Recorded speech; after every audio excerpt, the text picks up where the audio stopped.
DA arrears అనేది ఇంతవరకు ₹1 లేదు. ఆ డిఏ ఏరియర్స్ ఒక్కొక్కరికి 2 లక్షలు 3 లక్షలు రావాలి.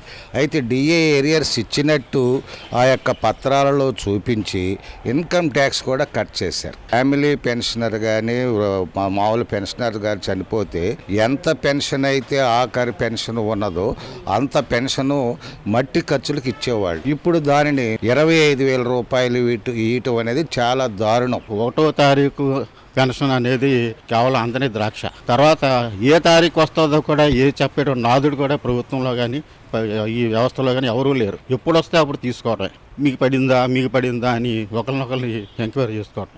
ఎక్కడా కూడా క్యాష్లెస్ ట్రీట్మెంట్ అనేది మాకు లేదు. తర్వాత మెడికల్ రియంబర్స్మెంట్ పెట్టుకోమంటుంటే ఇంకా బిల్లు అలా పేరుకుపోయి ఉన్నాయి, కానీ మెడికల్ రియంబర్స్మెంట్ బిల్లు ఎప్పుడు కూడా శాంక్షన్ కాలేదు.